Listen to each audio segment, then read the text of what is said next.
안녕하세요. 영광의 꽃입니다. 오랜만에 목소리로 여러분께 인사드리는데요. 잘 지내고 계셨는지요? 오늘은 새 노래로 찬양하라 라는 제목으로 말씀 에세이 함께 나누고자 합니다. 많은 은혜의 시간 되었으면 좋겠습니다. 맑고 푸른 하늘에 뭉게구름이 아름답습니다. 포근한 솜 이불처럼 따뜻하고 어딘지 아늑하기도 합니다. 사랑하는 사람과 함께 뭉게구름이 흩어진 하늘과 바람과 숲을 만끽하며 산과 바다로 떠나는 상상은 즐겁습니다. 그렇지만 사랑하는 사람과 평범한 일상을 함께하는 것도 감사하고 즐겁습니다. 연애해 보셨나요? 아니면 혹시 지금 열애 중이신가요?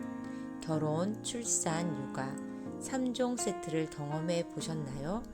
아직 열심히 3종 세트와 씨름 중이신 분도 계시고 다 이루신 분들도 계실 것입니다. 연애는 어떤 목적이 있지는 않지만 만나고 싶고 때로는 만지고 싶고 무엇인가 함께 하는 것이 좋습니다. 사랑이 깊어지면 결혼이라는 영혼의 약속을 하고 싶고 아기가 생기고 태어난 아기를 잘 키워내야 합니다. 결혼이나 출산을 육아를 위해서 연애를 시작한 것은 아닙니다. 상대방을 기쁘게 하거나 나의 행복을 위해서 인위적으로 연애를 시작한 것도 아닙니다. 내 안에서 이유도 기원도 어떤 목적이나 정당성도 없이 시작된 것입니다. 이룰 수 없는 사랑이나 젊은 베르테르의 슬픔의 사랑마저도 아름다운 것은 그 기원이 순수하고 어쩔 수 없다는 것을 누구나 인정하기 때문입니다.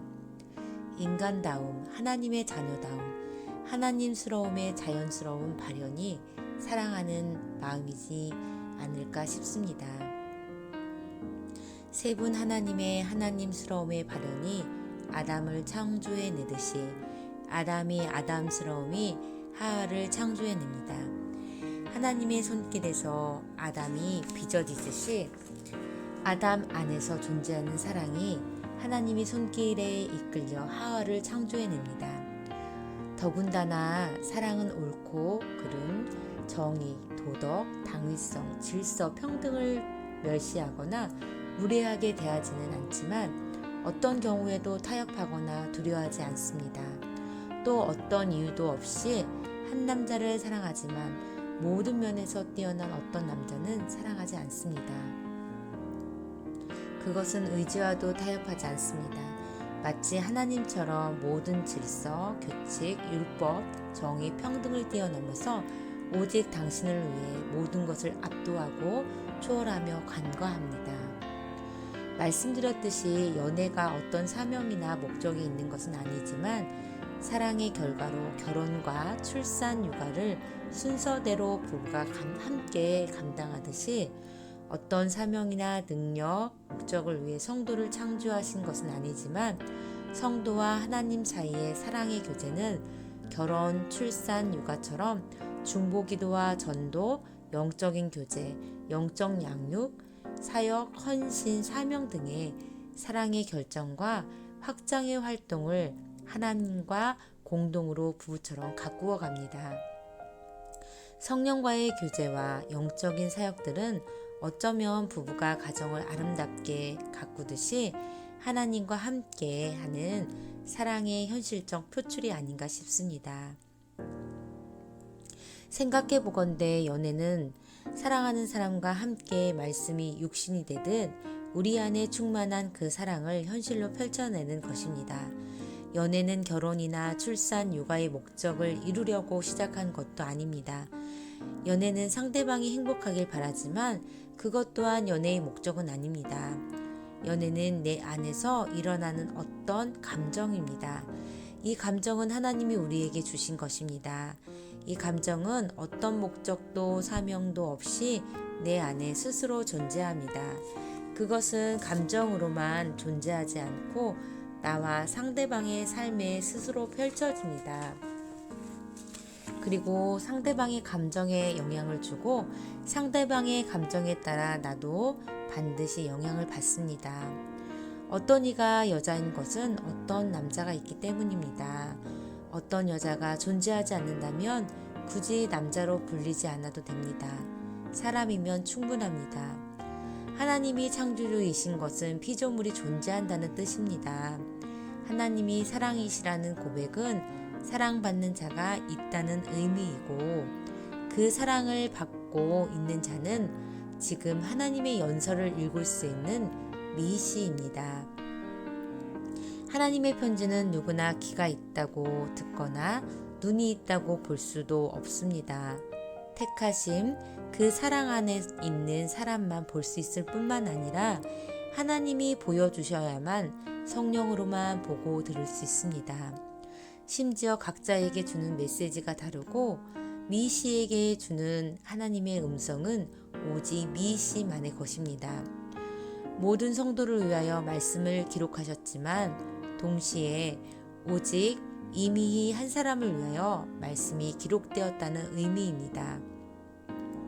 아브라함과 야곱의 하나님, 그분이 미시에게 보낸 연서입니다. 이사야 제43장 구원의 약속 1절에서 3절 말씀 보시겠습니다. 야곱아, 너를 창조하신 여호와께서 지금 말씀하시느니라. 이스라엘아, 너를 지으신 이가 말씀하시느니라. 너는 두려워하지 말라. 내가 너를 구속하였고 내가 너를 지명하여 불렀나니 너는 내 것이라. 내가 물 가운데로 지날 때에 내가 너와 함께 할 것이라. 강을 건널 때에 물이 너를 침몰하지 못할 것이며 내가 불 가운데로 지날 때에 타지도 아니할 것이요 불꽃이 너를 사르지도 못하리니 대저 나는 여호와 내 하나님이요 이스라엘의 거룩한 이요 내 구원자임이라. 하나님의 연인 성도를 향한 하나님의 열정과 바람기 다분한 다소 불량스럽지만 사랑스러운 연인 이스라엘에게 편지합니다. 이사야서는 다소 지루한 잔소리처럼 이러쿵 저러쿵 내 사랑은 이러한데 너는 나에게 이럴 수가 있냐? 그렇지만 네 남편은 나밖에 없다. 반복된 배신과 슬픔과 고통과 질투와 분노, 훈계와 질타를 통해 사랑의 고통을 호소하는 하나님의 마음을 구구절절 노래합니다. 그런데 독특한 구절이 눈에 띕니다. 15절에서 19절 말씀 한번 보실게요. 나는 여호와 너희의 거룩한 이요 이스라엘의 창조자요 너의 왕이니라. 나 여호와가 이같이 말하노라. 바다 가운데 길을 큰 물 가운데 지름길을 내고 병거와 말과 군대의 용사를 이끌어내어 그들이 일시에 엎드려져 일어나지 못하고 소멸하기를 꺼져가는 등불 같게 하였느니라. 너희는 이전 일을 기억하지 말며 옛날 일을 생각하지 말라. 보라, 내가 새 일을 행하리니 이제 나타날 것이라. 너희가 그것을 알지 못하겠느냐? 반드시 내가 광야에 길을 사막의 강을 내리니. 성도들은 종종 하나님은 과거의 연인으로 잊혀지고 지금은 하나님의 선물인 가나안의 축복, 현재의 세상, 종교와 지식과 지혜의 축복을 연인 삼아 살아가기도 합니다. 이사의 시대의 백성과 우리 시대의 성도의 모습이 아닐까 싶습니다. 간증 속의 하나님, 기적을 선물하신 하나님도 좋지만 오늘의 하나님, 하나님과 함께하는 내일은 어떻습니까? 제과점과 커피숍에서의 추억도 좋지만 내일은 함께 영화를 보는 것은 어떻습니까? 하나님은 늘 새 일을 준비하고 계십니다. 당신이 그 제과점과 꽃이 만발한 수변 공원, 판타스틱한 영화관, 그리고 무시무시한 힘을 가진 백화점에 홀딱 반하기 때문입니다. 우리는 가끔 하나님의 지갑에 관심을 빼앗기지만 하나님은 성도가 하나님을 사랑하기를 원하십니다. 왜냐하면 그분이 먼저 우리를 그렇게 사랑하셨기 때문입니다. 잘 구슬려서 사명이나 감당시키려고 부르신 것이 아닙니다. 그분이 새 일들을 행하시는 이유는 하나님이 행하신 기이한 일들에게 당신을 빼앗기고 싶지 않기 때문입니다. 하나님은 지금 당신과 함께 하고 싶어 하십니다. 시편 98편 1절 보시겠습니다. 새 노래로 여호와께 찬송하라. 그는 기이한 일을 행하사 그의 오른손과 거룩한 팔로 자기를 위하여 구원을 베푸셨음이로다. 새 노래로 하나님과 교제하는 것은 어떻습니까?